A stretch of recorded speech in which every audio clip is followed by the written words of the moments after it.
Uh, Good evening, everyone. Can you all see my screen? Can you just mention in the chat if you can see my screen?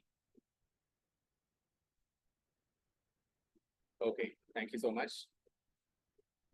So, welcome to today's webinar. This is the first event of this year that we are conducting, which is about grad school application. Some of you might be already aware of this program that we are running called Videsh. And this is probably the flagship event of this year because every year we conduct maybe 6, 7 webinars, and this year we are starting it for the first time. So what you can do is, as we are conducting the event, since there is no one else as a host, it will be difficult to answer your questions directly in the chat. But what you can do is, you can, if you have any questions as and when they come, you just put it in the chat, and I will try to pause myself and I'll answer some of your questions that are relevant to the broader audience, time to time. So we can conduct it like that, and this will be like a 1-hour event. So myself, Dr. Sridhar Panad, and let's get started.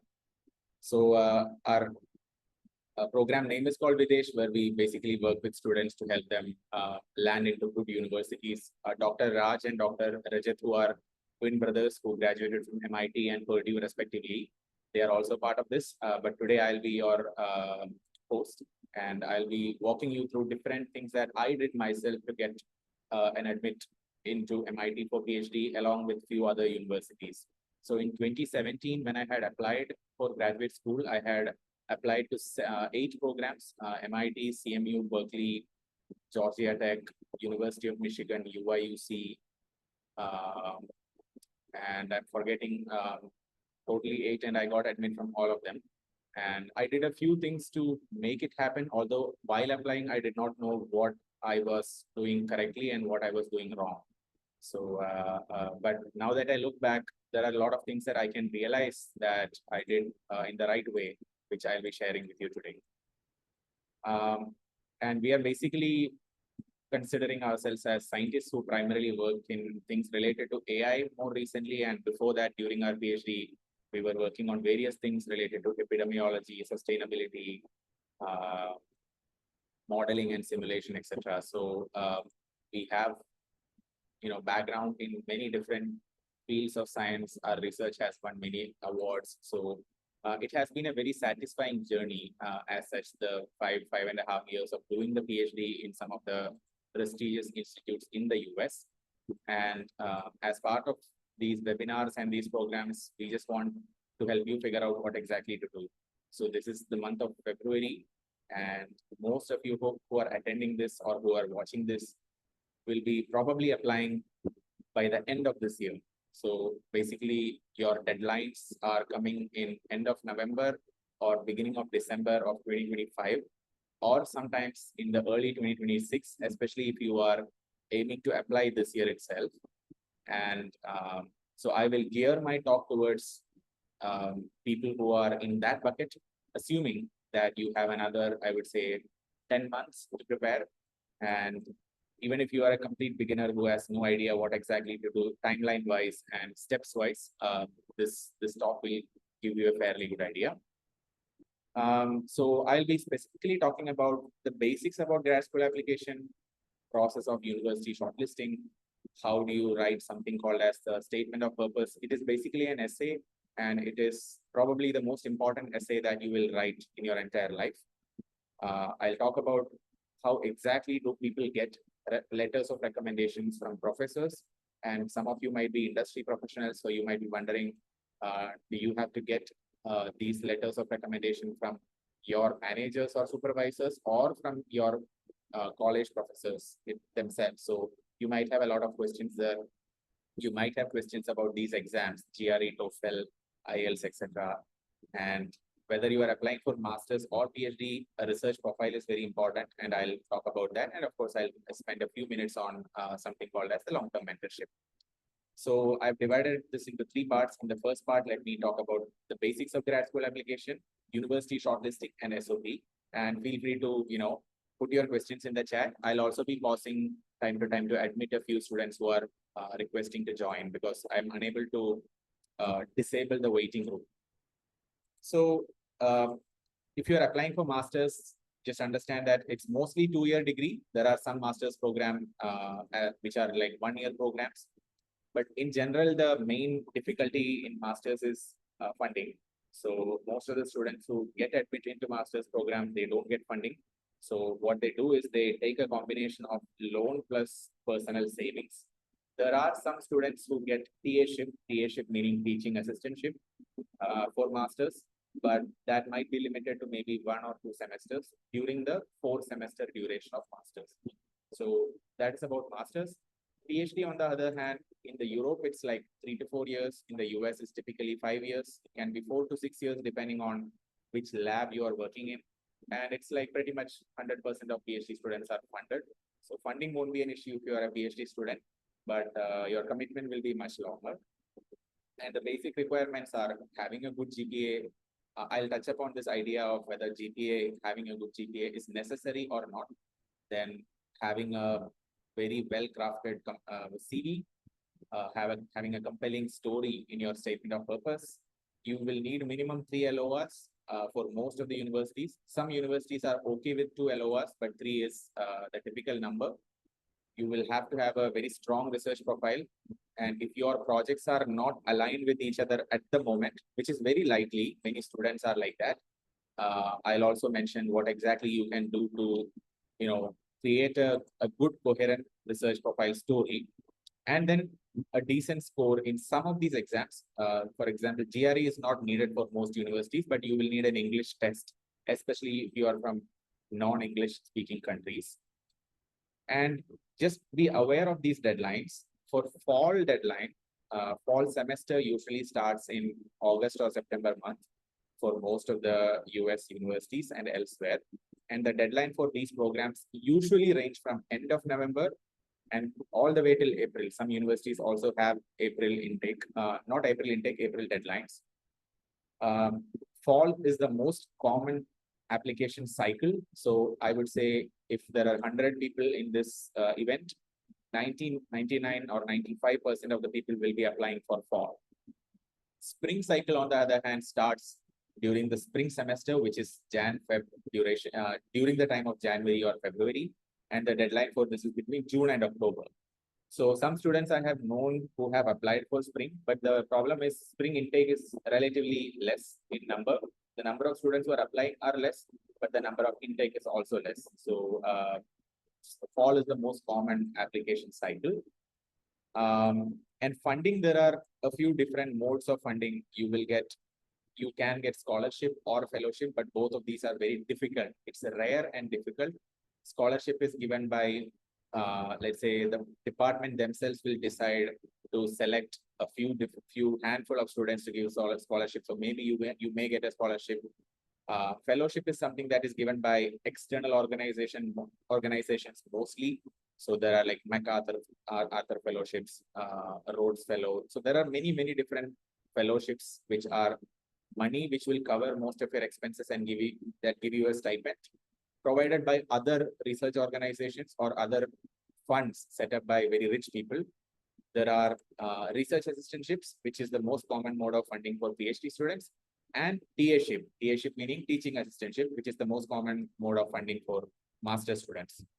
Let me look at if there is any question that has come up so far.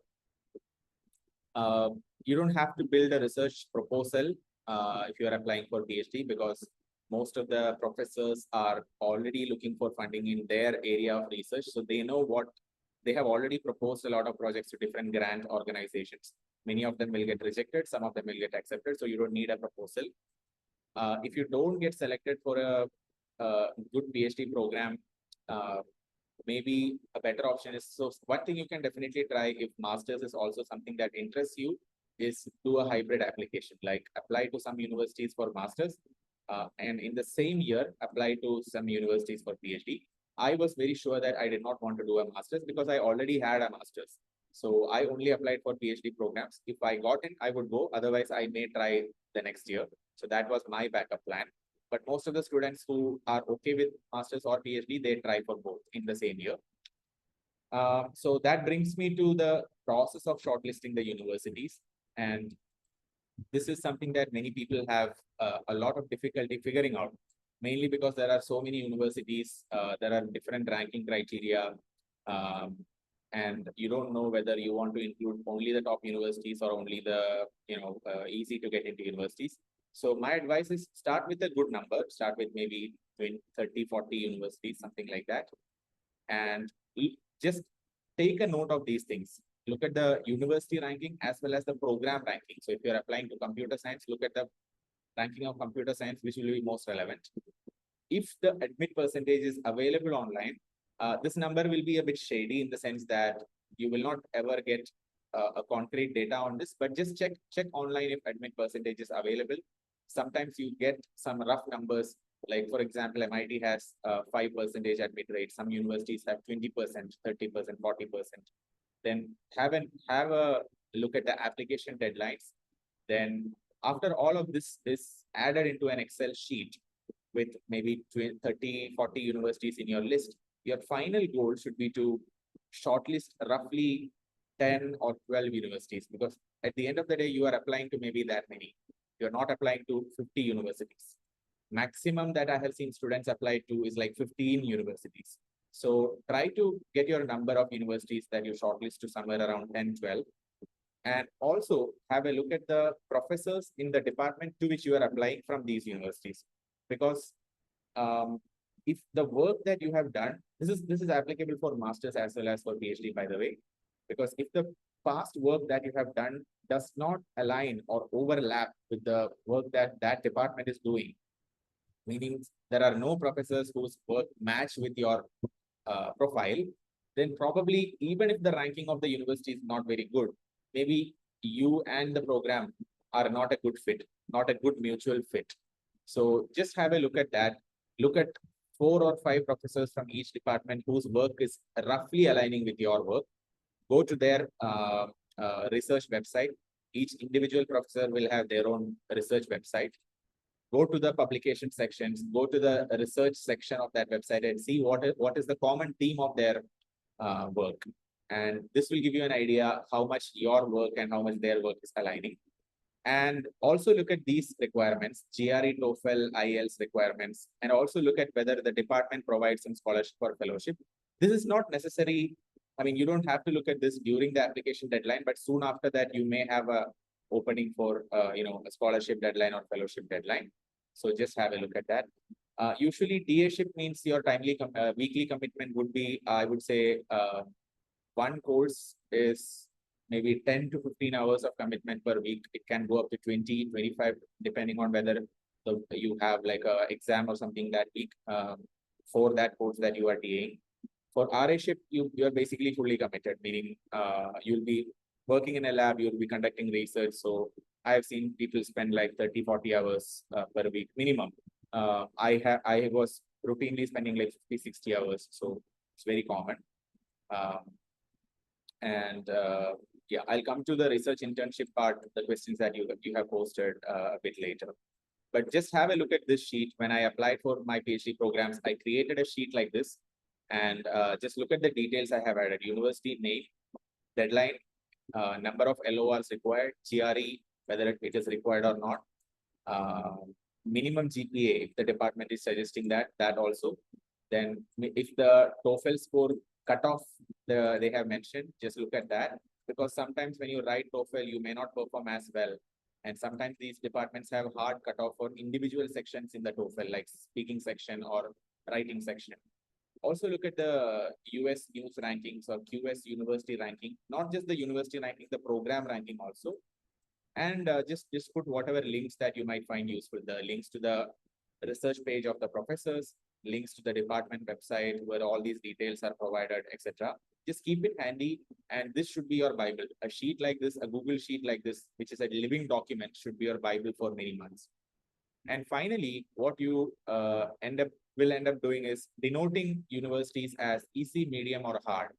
And this is something that will finally help you pick your list of universities. So to give you an example, when I applied, I had totally 8 universities, out of which 2 of them I found to be like easy. 3 or 4 of them were in the medium category, and remaining were in the hard category.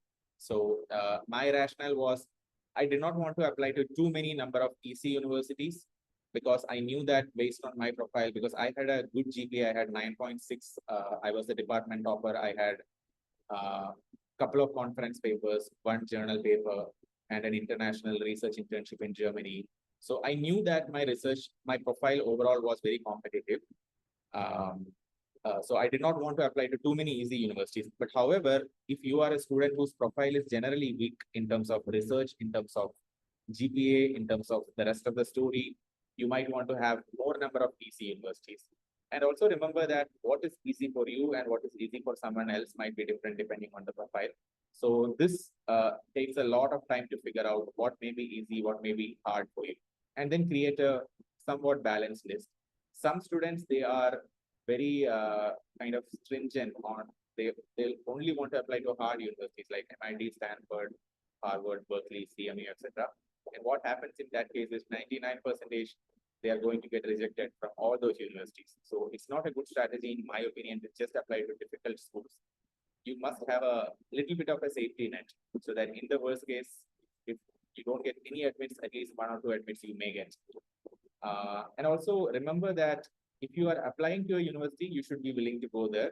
Meaning, if let's say University of Maryland is your last preference, if you don't get any other admits and if you only get into University of Maryland, you should be willing to go there. If not, don't apply there, right? Otherwise, what's the point of applying?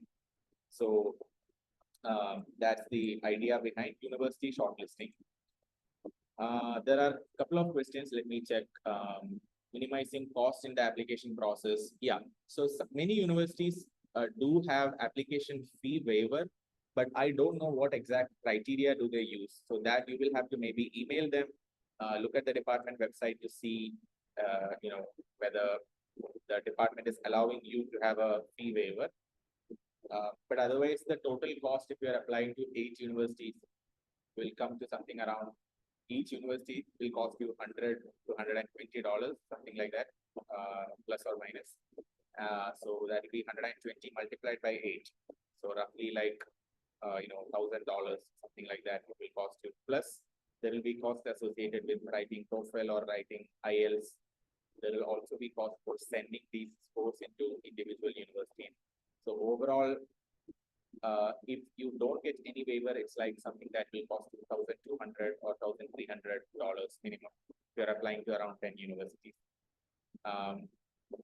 Yeah, and there is a question about how competitive the PhD admission process in the spring compared to fall is. So spring semester is very tricky. Very few people actually apply. Very few people get admit. I haven't known a single student who got spring admit into MIT. Although I have known a student last year who applied for spring into one university, by which I forgot which one it was, but she got an admit in spring because because of visa reasons she could not wait until fall. So she applied in spring and she got admit. But in general, spring is more difficult. It may not be as competitive because of the number of students being less, but number of spots are also very, very less. Regarding GPA questions, I'll come back to it later. Then SOP. SOP is the most important document, as many of you will know. It is the most important essay that you will ever write. Now, you might think like, okay, with some little bit of prompt engineering, you can write a good SOP using ChatGPT, but that is not at all advised. Please do not touch any LLMs for writing your SOP, because yeah, it makes your work easy, but it's also very easy to see when someone has used LLM like manually. For example, I myself has looked at many SOPs in the last couple of years, and whenever someone shared their SOP with me, I could immediately tell whether it was AI generated or not. And there are also something like Quillbot AI detector. So if somebody copy pastes your paragraph into the Quillbot AI detector, it can, with very high accuracy, it can tell whether something is AI generated or human generated. Stay away from all of that. But basically, assuming you are writing this yourself, you should have a thread, you should have a hook, supporting elements, and finally, basically pitching your idea, which we call as casting the net. So these are 4 elements which I'll be covering next. along with analyzing my own SOP in detail. So what is thread? Thread is nothing but it is a unifying vision that binds your SOP together. Every single thing that you claim in your SOP that you have done or that you want to do should be directed towards this vision. In my case, I was applying to, when I applied to MIT, for example, this SOP is a screenshot from that. I applied into manufacturing domain. So my specialization was intelligent manufacturing. MIT had a laboratory for manufacturing and productivity. So just have a look at this. My field of interest broadly lies in the area of manufacturing, particularly in manufacturing process control and computational fabrication. So the rest of my SOP, I kind of try to always align with this common thread of manufacturing. So you should know what is that thread in your case. Sometimes it could be fluid mechanics, sometimes it could be related to natural language processing, whatever your field is. Then hooks are actual tangible outcomes from your past work that is directly or slightly indirectly aligned with your unifying theme, which is the thread. So in my case, my hooks were I had 2 conference papers and 1 journal paper. I also had an international research internship. The international research internship in Germany was not at all related to manufacturing. It was in fact related to more like modeling nuclear fusion reactor.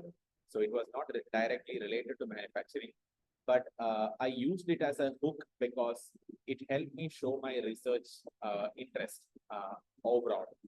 And the conference paper was, one of the conference paper was more related to computer vision, but in the manufacturing domain. So application of computer vision in manufacturing domain. So it was directly related to my thread. And another conference paper was not related to manufacturing. It was more related to, again, machine vision. And I used it as not as a hook, but more like a supporting element, which I will show you in the next slide. I will do a detailed walkthrough of my SOP soon, so just wait for that. Supporting elements are basically those accomplishments that you have, which are not directly aligned with your vision, because you may have done an internship in a prestigious company, maybe Goldman Sachs or ITC or some other company, where you did some work which is not at all related to your central theme, but still you think it adds value because maybe getting an internship in Goldman Sachs is not easy. Well, even if it is not related to your core theme, then you can still mention the kind of work which you did there, the kind of impact that you made there.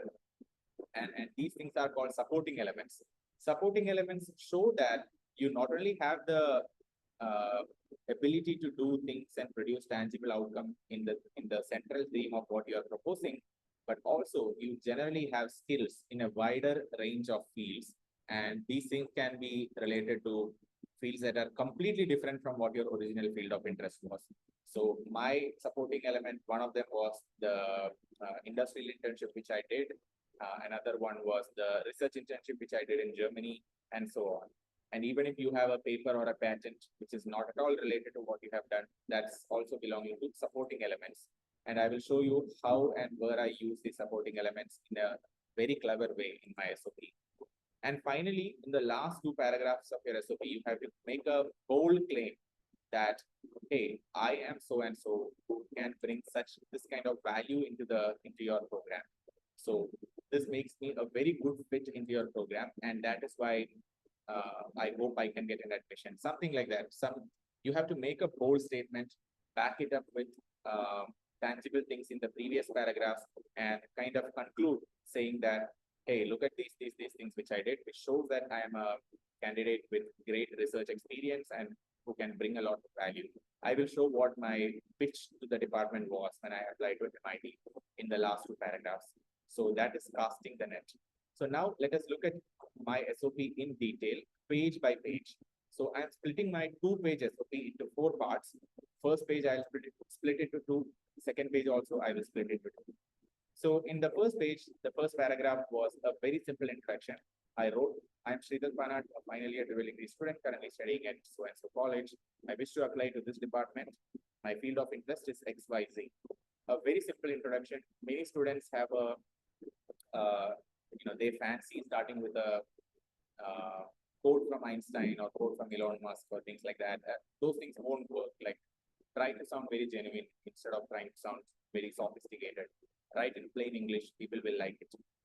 Then second paragraph, I really don't like, but it has to exist in every single SOP because you suddenly cannot jump from, say, introducing yourself and into the kind of works which you did. You have to give some kind of segue. So here I use this as a transition paragraph where I said learning with sincerity and enthusiasm has always been part of my life. I was scholastically brilliant and I had particularly great aptitude in physics and maths. So engineering and especially mechanical engineering came as a natural choice. And all of this led to me taking an admit at IIT Madras for my undergraduate. And then it really transformed me as a person. And that's how I ended the transition paragraph. And then paragraph by paragraph, I described either my hooks or my supporting elements before reaching the final two paragraphs in the last page. So this was my industrial internship, which I did in the second year. It was definitely a supporting element. It also had elements of hook because there was a little bit of manufacturing element to it. But basically, after the transition paragraph, so first paragraph set the thread. Second paragraph was like a transition between the thread and the hook. In the third paragraph of industrial internship, since it was not exactly related to my thread, it was kind of a mix of being a hook and being a supporting element. Then in the second part of the first page, I talked about my German internship, which was called DAD internship, DAAD. So it was sort of like a hook because it showed my research interest, but it was more like a supporting element because the topic was not directly related to my research. Then I had one conference and one journal publication in my first page itself. So first page of the SOP was actually filled with very strong points.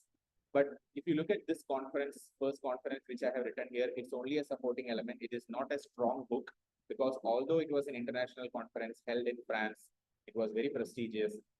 It was not at all related to manufacturing. So, but it was a very strong supporting element showing my research interest and my research ability. The last paragraph of my first page was about my journal publication, and it was indeed a strong book. So just look at the way I have used bold and italics sentences or words throughout my SOP. So my convention was I would use bold whenever there is a name of an organization, name of a journal, or name of an important professor. So I had a very clear, or a name of a country. So this was my general rule. And whenever I wanted to bring attention to some technical terms, I used italics. So sensors in intelligent manufacturing or machine vision, here I primarily used italics. Now this is the page 2, first half of my second page. So there I had a conference and I had a master's thesis. So conference was again a strong book. It was to be conducted in London, and it basically showed that I have the ability to again and again produce highly tangible, impactful work, which the international community recognizes, and which is directly related to the original thread which I mentioned, which was manufacturing. So this was a strong book. And my master's thesis was literally a strong book, but the only problem was that at that point, I did not have any publication associated with my master's thesis.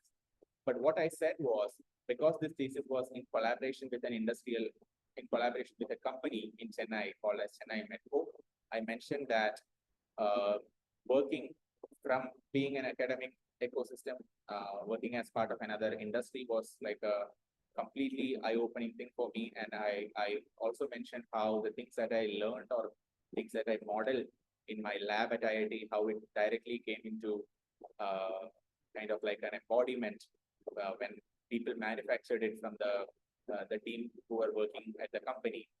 And I also mentioned in the next, so this is the last part of my SOP, and pay very close attention here because people have no idea how to conclude their SOP other than in a generic way. So here I set my vision very clearly in one paragraph. So just look at what I wrote here. My exposure to areas in manufacturing has made me absolutely certain that I want to continue working in this field. I wish to pursue research by being part of academia, and in that process, I envision building up an ecosystem where academicians, students, and industry work hand in hand for solving complex problems in manufacturing. And then I also said that I ideally wish to become a professor after my PhD at MIT. So here you have to make a bold statement, even if you are not sure what exactly you want to do. Because people don't want to see people, confuse people. The admissions committee want to see people who have clarity, people who have vision. So you have to show that. And one more thing, even if you are not fully sure of the area in which you want to pursue your research, you still have to have a vision. So you still have to have a thread. Because after you get the admit, you can talk to pretty much any professor and you can try to get into any lab. But for getting the admit in the first place, which the admissions committee takes a decision on, you have to have a strong vision and you have to have a clarity. You have to have very good clarity. And then in the penultimate paragraph, I talked about two professors whose research I was interested in. And these professors were, of course, working on topics related to my original thread, which was manufacturing. And in the last paragraph, I mentioned what makes me a very good fit to MIT. I firmly believe that my ability to understand new concepts, analyze problems, and persistently work for solutions make me a worthy PhD candidate for MIT. I have been able to demonstrate my research aptitude through my prior works at IITM, which has culminated in 2 conference papers and a journal paper in review. If offered an opportunity to pursue research at MIT, I'm sure I'll maintain the high standards that the university has set for itself, and I'll be a valuable addition to your research community.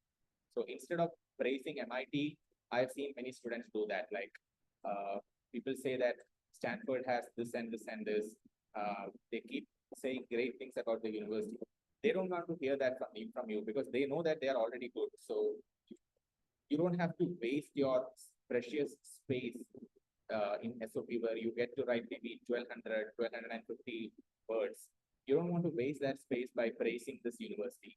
Just mention what makes you very valuable addition to the department, right? Let's just look at a couple of questions. How important are publications to review papers count and internships, which weighs more? So first author research articles have the highest weight, especially it is directly related to your the vision that you propose in the SOP. Review papers also count if they are first author and if they are published in a good journal. Preprints also count, for example, good papers published in archive. For example, I only publish in archive these days because I don't want to spend like $10,000 in publishing in top tier journals because I don't have a research group right now associated with a university. So there is no grant money for to pay the journals. But basically, you can publish research papers, you can publish review papers, and you can publish preprints in archive. All of these are valuable provided you are the first author and provided the quality of the paper is good. Internships have some value, as I mentioned, if it can serve as a supporting element. If it is directly related to your field of research, it is indeed a hook. So if you're applying into computer science and if your internship was in a prestigious company directly related to the CS domain, of course, it's highly valuable. Then I won't be able to go through your individual profile. That will take me a lot more time. But yeah, another question is it advisable to contact potential supervisors before applying? I don't think so, because it's a waste of time in my opinion. They have no idea how many students they are taking next year. They have no idea which projects are going to be funded. So a better thing to do is like, yes, you can email professors, but without any agenda. Like you make them a genuine email without knowing what opportunities it can create. Maybe it may open some door for some remote research collaboration with the professor, right? So just try to, you can contact the professors, but without any hope for any direct admits or anything like that. But at the end of the day, these 4 elements, a thread, which is your vision, hooks, which are the direct tangible outcomes which relate to your vision, supporting elements, which are indirect accomplishments. So they should be internships or anything tangible, which is not necessarily directly tying to your vision, plus the pitch, which is what is the value that you're bringing to this program. These 4 things make up for a strong SOP. If either one of these things are missing, your SOP is weak.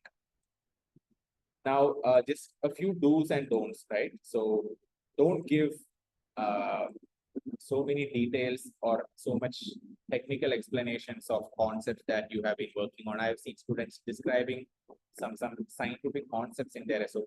SOP is not a place to educate the admissions committee. They don't care about concept. They just care about what work have you done and what have you what impact have you created? So don't quote scientists, don't name your favorite scientists. I'm saying this because I have seen these things happen. Some people have this confusion, which is very valid. Do I have to repeat the same points which I have already mentioned in my resume? Yes, you have to repeat. Because see, a resume is like a 30-second kind of like an elevator pitch. People might be spending 2 minutes on your resume.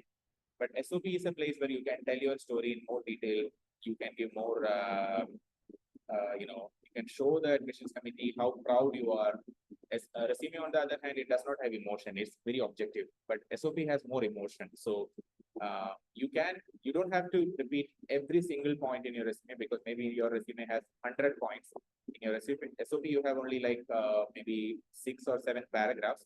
Each paragraph will be primarily about one project. So the most impactful works from your resume that you can expand in your SOP, along with showing a lot of emotions, like how proud you are about your work, and what is the impact that you created, etc. Some people say that looking at good SOPs from seniors might not be a good idea, because admissions committee has already seen such SOPs.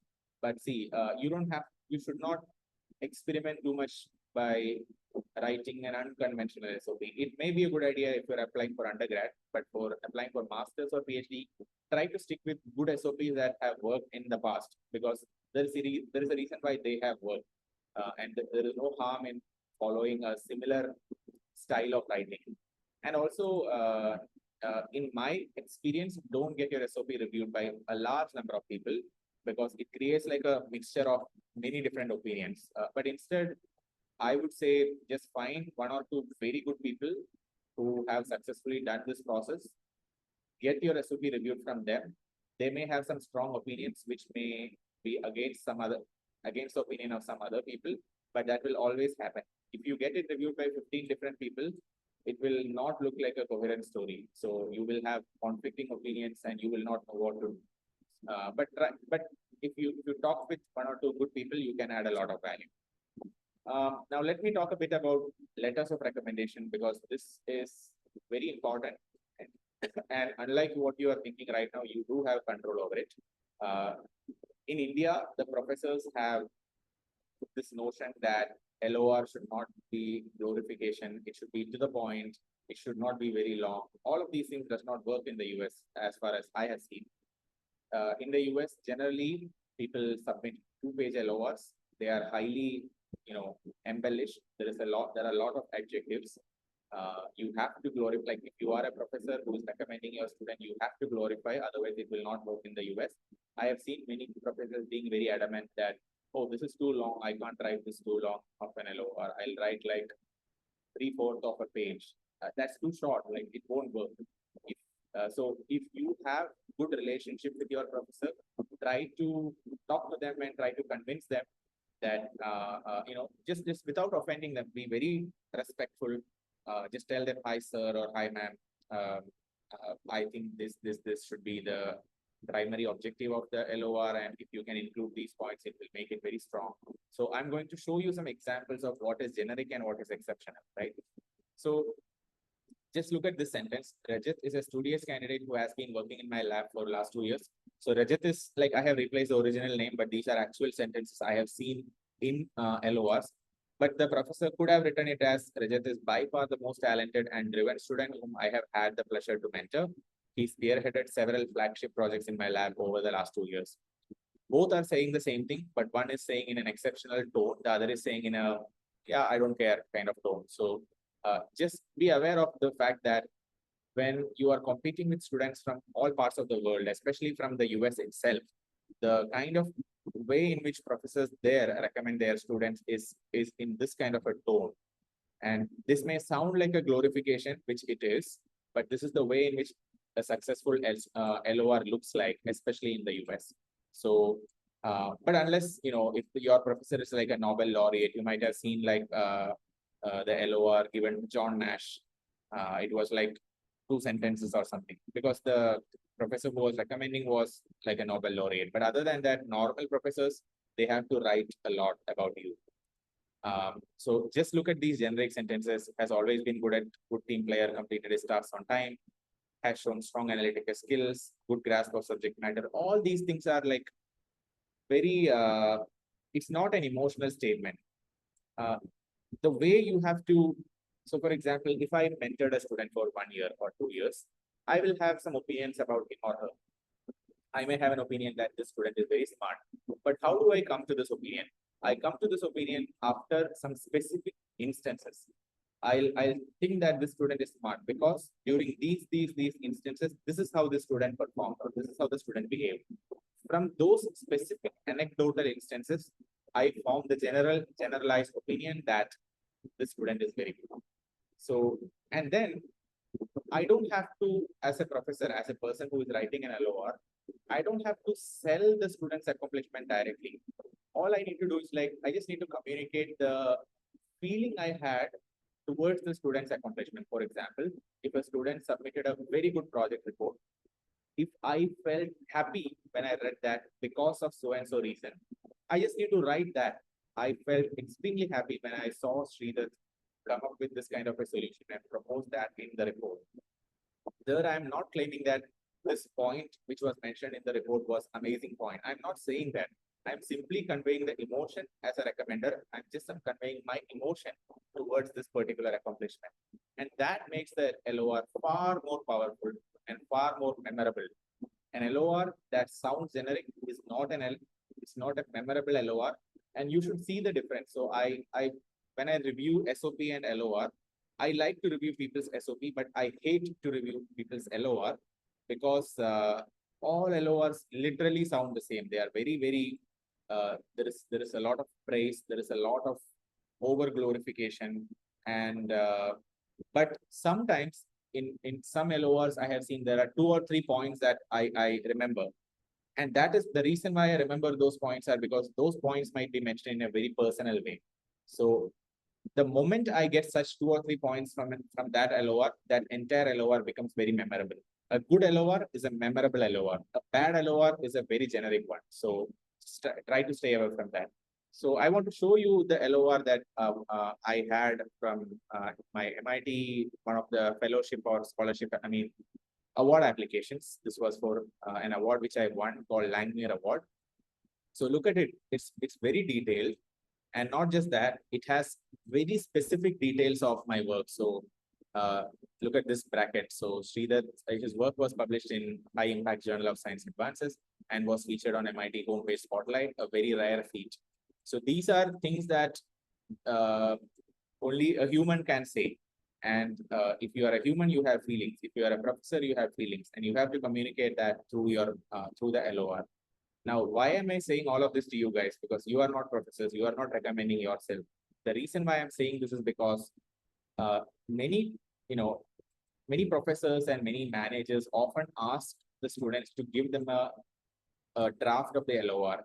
So you are most likely going to write your own LORs, praising yourself. Maybe you will feel shy. Maybe you will think like, okay, I can give the professor some rough draft and let them modify. But try to understand this. Professors are not going to modify anything. They won't have the time for that. Give them a well-polished draft. Now let's come to the resume part because we have only limited time left. So resume is like an elevator pitch. Nobody is going to spend more than 2 minutes on it. So try to make it well formatted and try to make it as impactful as possible by mentioning things in a specific order.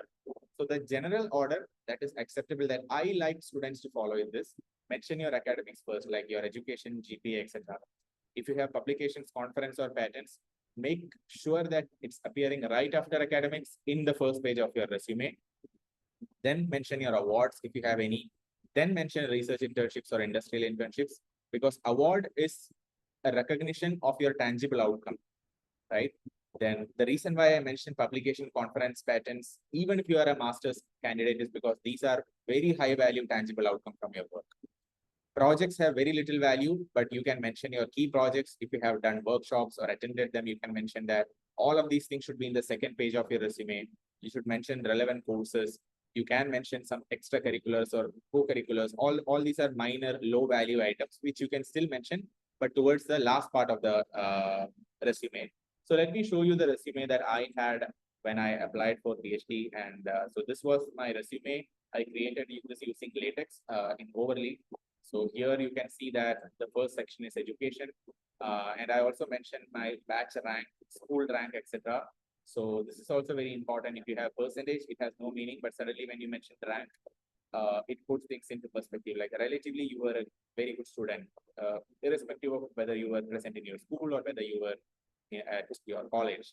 Then I mentioned conference or publications, even those that were under submission or under review. For example, just look at this. Here, this was under review, and I mentioned it as such. But I did not mention this in the project section. If I had done that, I am shooting myself in the feet. If you have a paper that is under preparation, already prepared, under submission, under review, whatever it is, mention it in the publication section.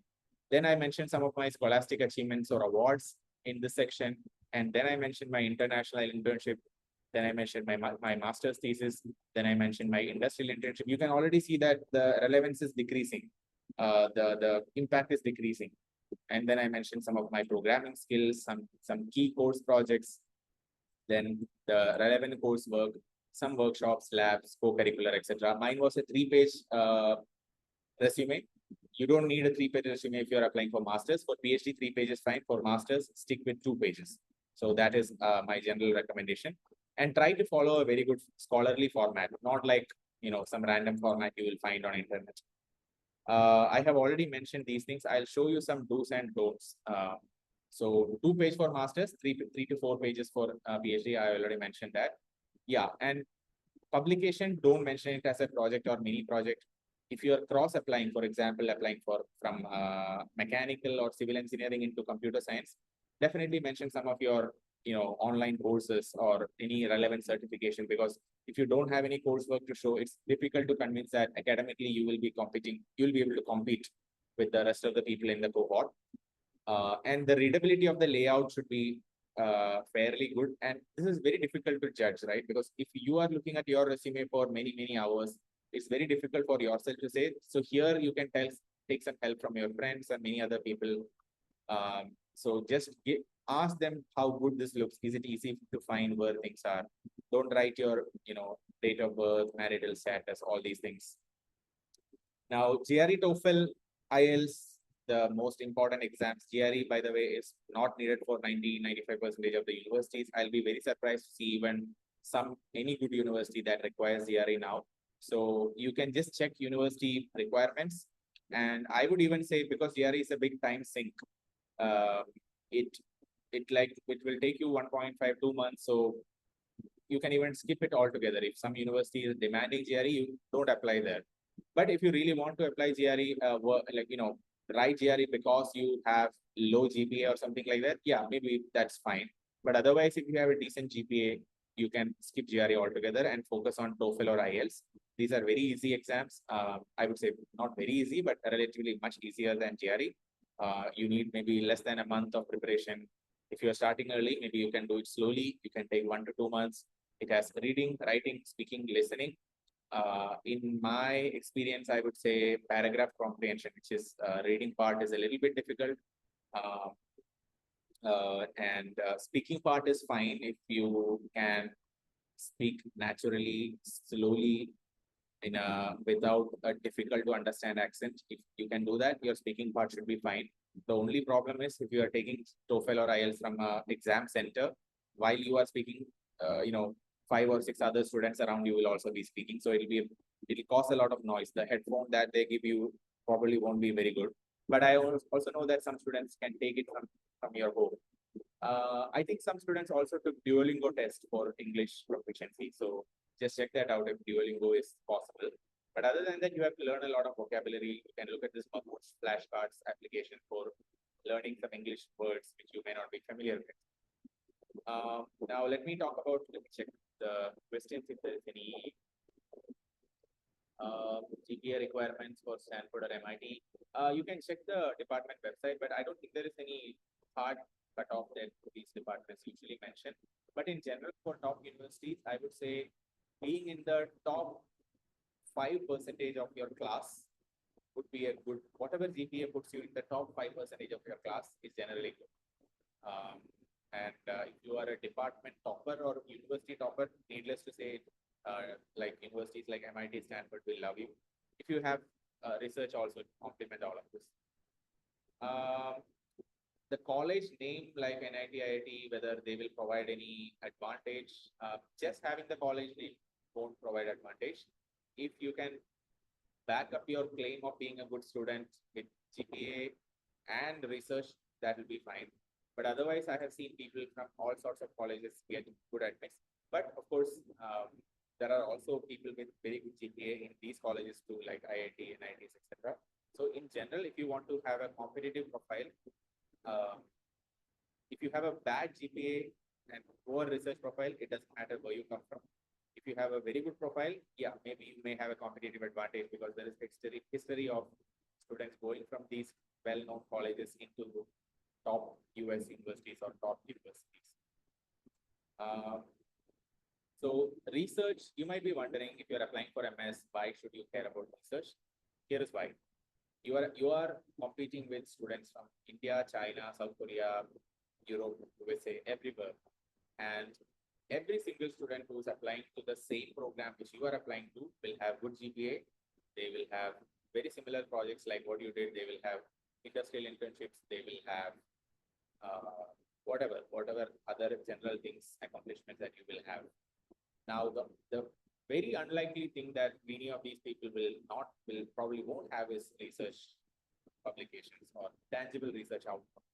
So the moment you have some good publication in impactful journals or impactful conferences, you stand one notch above the rest of the applicants. Suddenly your profile becomes attractive, 5x more attractive. Even if those papers are not yet published, it's fine because the admissions committee know that publishing is a long process, especially in good journals. It takes many months, even years. So even if you don't have a publication, even if the paper is in a draft stage, it's fine. As long as your professor with whom you work with can also provide a good LORs claim saying that you did amazing work. So just having projects, please understand, adds no value because you will not find a single resume without projects. Every single student will have projects. Your projects are probably like your babies to you, but everyone else has their own babies, right? So just you have to have some superstar baby. That's what I'm trying to say. So just research projects, very low value. Everyone has that. International research internship, moderately valuable. If there are tangible outcomes, then it's very highly valuable. Publications, conferences, patents, even preprints, these are of highest value. And what can you do? So don't make your resume look like this, like a series of projects. It makes no differentiation. Even one or two tangible outcomes can have very, very high value. You can mention articles in preparation, articles under submission, under review. All of these you can mention in your paper, in your resume. And there are primarily 3 ways you can publish. You can publish in journals with your new results. You can try to write good literature review papers. And here, please don't use these LLMs because everyone can churn out papers with using ChatGPT. You can ask ChatGPT to write something, convert that into paper. But it's very easy to find that those are low value when somebody reads your papers. Those are all low value items. So do deep work, do sincere, go with do work with an intent of producing value to other people. If you do your work with that intent, it will somehow, I don't know how, but it will somehow reflect in the final outcome. And people are not stupid, they can see that. So try to do something valuable, irrespective of whether you are aiming for a journal or literature review or preprint. So last year, one of the students that I worked with, he worked on a single author review paper, and it got published recently in a very, very high impact journal. It was one of the most beautiful papers that I had ever read. I have very rarely read such well-written review papers. So I'm always a little bit skeptical when it comes to review papers because students usually don't put their entire heart into it. But if you can, it can produce a lot of good things for you. Here I'm trying to load if it loads. So this is like a timeline that we have created in detail where people can kind of follow this to get a review paper in very good shape, irrespective of the topic. So this is something that we came up with, which will allow you to, have a 12-week, like a 3-month timeline. So you can do that because right now you have a lot of time on your side. So I'm glad that I'm speaking to you right now in February rather than in October or September or something like that. In review paper writing, you can identify a few small steps like identifying the topic, making the first set of review papers to review, how to collect the findings, how to read them, how to put them into a nice story which people will find valuable, etc. By single author, I don't like the term single author I used previously. I just meant there was only one author. But first author means if there are multiple authors, being your name being the first there. So, but you can write a paper alone because like what's preventing you from doing that? So many journals like IEEE transactions, no, IEEE access, or there are many journals which does not require an article processing fee. So if you have done a good work, you can try to submit your paper to them, to those journals, which does not need an article processing fee. If there are multiple first authors, that is also fine, but not too many multiple first authors. One or two co-first authors are fine, but remaining people has to be second and third authors. Even in my case, I recently published a paper where me and my co-author was co-first authors. But ideally, collaborating with people is a good idea. Try to be first author, but try to also collaborate with people. That's a very good idea to do high impact research. Then all of this I'll skip, but I just want to convey one point here. Like, don't try to undersell your profile. I know that you won't try to undersell your profile, but inadvertently you will end up doing that. I've seen this many times in resume. Recently, I was looking at a resume of a candidate, and I felt like, oh my God, this person has done so much amazing work. And if I was in his place, I would have done something amazing. Instead, this person has literally, sold it in the absolute worst way possible. They have good points, but the thing is, sometimes you are not confident enough to upsell yourself. But just understand that you may be underconfident, but 999 other applicants to the department may not be underconfident. They might bloat up their accomplishments, and they will, even if you have done better things, they might pitch it better than you. And then you can't convince, right? You don't have one day to spend with the admissions committee. So if your actual profile, like this banana seller analogy that I always like to say, if your actual profile is like a spotty banana, which have good parts, which have not so good parts, don't sell it like a shitty banana. Don't sell it like a profile which no one cares about. I want to emphasize this because this is, I'm sure, your first version of SOP, your first version of resume, or the first draft of LOR that you will write for your professor will look like this banana in the middle. And I want you to be self-aware of that. Before putting your bananas on the shelf, before submitting your application, try to upsell whatever you have done. Otherwise, you are at a disadvantage. And your SOP, LOR, and resumes should tell the exact same story. Don't contradict. Because, and how do you do this? In LORs, if you are giving a draft to your professor, write back up the claims which you have made in your resume and SOP. So resume is your elevator pitch, LOR adds credibility to your story, and SOP is literally the foundation of your story. So think of it in this order. SOP has the most importance. LOR will probably be like an X factor. Like if you don't have published articles to show, LORs can make up for it by saying that you have done amazing work, and resume is like your quick elevator pitch. Let me spend I would say, maybe 2 minutes on long-term mentorship. I don't want to spend too much time here. We have a very popular LTM program, which currently we are not taking too many students, which is why we are also not conducting that many webinars as we used to in the last year or the year before that. But since this is a good program, we are still continuing it in this year. The first part of the program is about building research profile, where we will either work on a research paper or review paper. And in the last 2 to 3 years, we have worked with many students on these papers. Some of the papers have gone on to amazing avenues, and I'm still in very good touch with those students whose work I'm very proud of. Many students have attempted it. Some students have failed. All of that can happen, but at the end of the day, I'll be very happy if you give a very sincere shot at working towards a good research paper or good review paper. And I'll also be happy to be part of the paper, provided you have a topic which aligns with my own interest, and provided you are also all in, meaning you are putting good number of hours, which makes my effort also meaningful. So research profile building part is roughly 3 to 4 months. In the phase 2, we work on 5 things: university, SOP, LOR, resume, and portfolio website. Portfolio website is very important, although it's not mandatory. I hope some of these will load. Some of these are sample papers from last year, but I have more recent papers which I don't have in the slides right now. So I'll skip this. But just check my Google Scholar for some of the sample papers that I work with some of the students. So I don't co-author papers with all students, but only very few selected students I co-author papers with. Other papers are mostly for single author papers or papers that the students work with their professors at the university. And we have had a lot of success in the past, which I'm pretty sure, which will continue. We also do have one more program, which is primarily meant for the phase 1, which is Scientific Machine Learning Bootcamp. I would say this is our most popular program right now.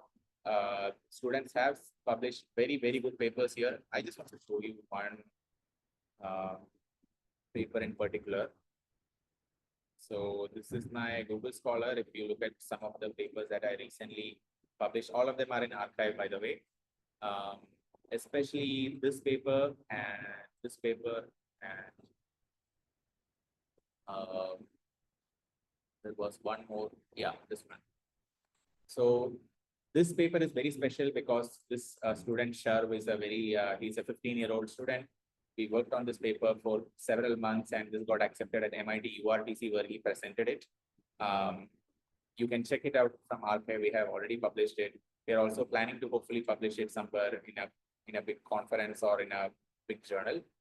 Not this paper. I wanted to show you another one. So this was again an approach of using scientific machine learning for modeling Chandrasekhar white dwarf equation. So Raymundo is from Mexico. So we were part of this paper, and this paper got accepted to NeurIPS workshop, which happened in Canada, Vancouver last year in December. And this paper was also part of the same NeurIPS, but a different workshop. And this was not related to scientific machine learning, although it was related to AI, large language models. So these are some selected papers where we were part of it, actively involved in research, but we won't be part of all the papers because we don't want to put our name without making good contribution. But SciML is a field where, irrespective of where you belong to right now, like whether you are in mechanical, civil engineering, whatever field you are in, you can create an impact by incorporating ML into your work. And this will also make your profile stand out, because people either do only ML or they do just pure science. They don't combine it. So this is something that many people have figured out, that there are a lot of good low-hanging fruits. I wish I could pull a nice paper which is on archive. This was on nuclear reactor.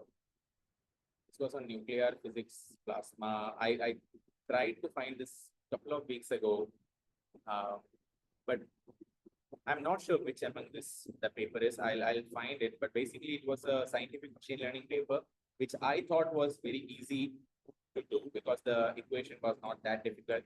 But it was published by a group from MIT. It was published at NeurIPS, the actual NeurIPS conference, and it was a very high impact work. Primarily because it was the first time someone combined combined machine learning into that nuclear reactor plasma dynamics. So a beautifully written paper, but one of its first of its kind. Also easy one, like I would call it as a low hanging fruit. So that is the kind of work that we hope we can do with some of the students at least.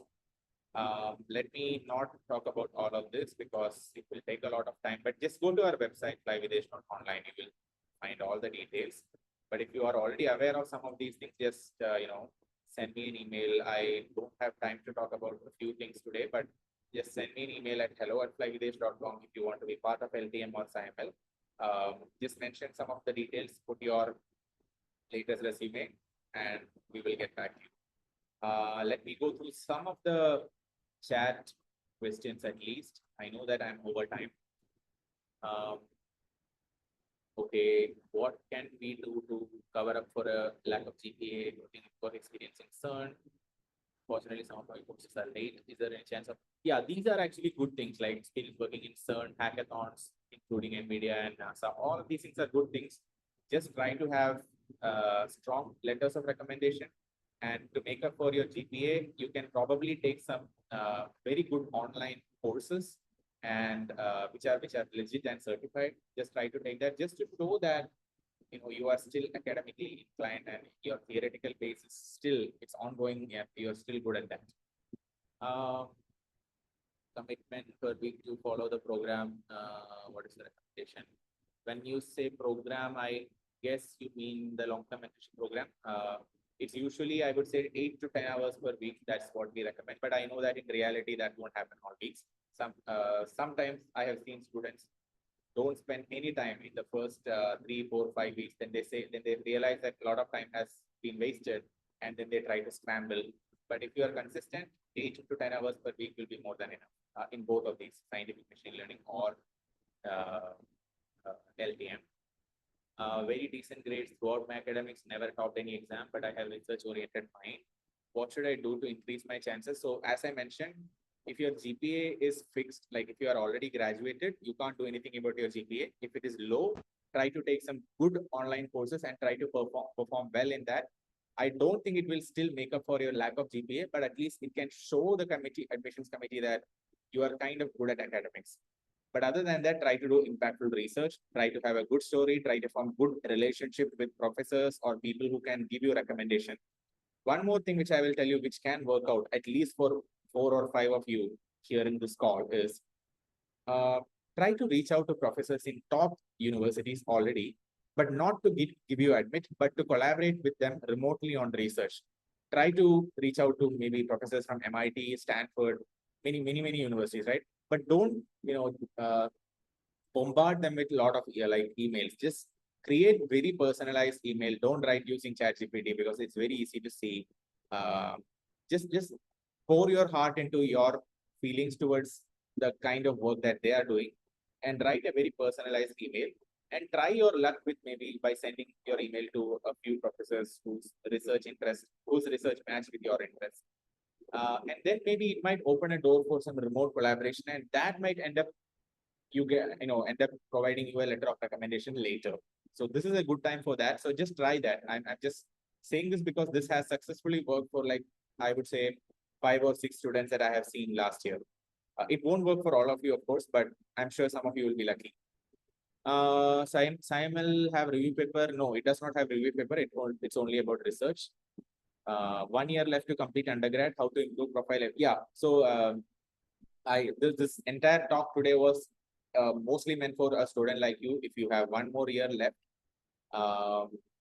so if you are in your 4th year right now, I would say you have around 9 months to apply. I mean, you are currently in your 2nd semester of your 3rd year, right? Then you have 2 more semesters, I guess, which means you have from February to December to apply. You have probably 10 months, I hope. So 9, 10 months. So that's more than enough time to cover the things that we discussed in today's talk. How effective are Coursera courses for CV? I think good courses, if you can take advanced good courses, they are probably fine. I won't call them as effective because courses are not your X factor. They won't distinguish you from someone. But I would say, yeah, I mean, if your GPA is very low, what else can you do to make up for your GPA to show that you are academically decent? You can take some of the advanced courses and try to perform well in that. SciML student plus upgrading later, yeah, you can do that. I did my BTech from MIT Rookie, having 13 years of industry experience. I want to pursue PhD at MIT.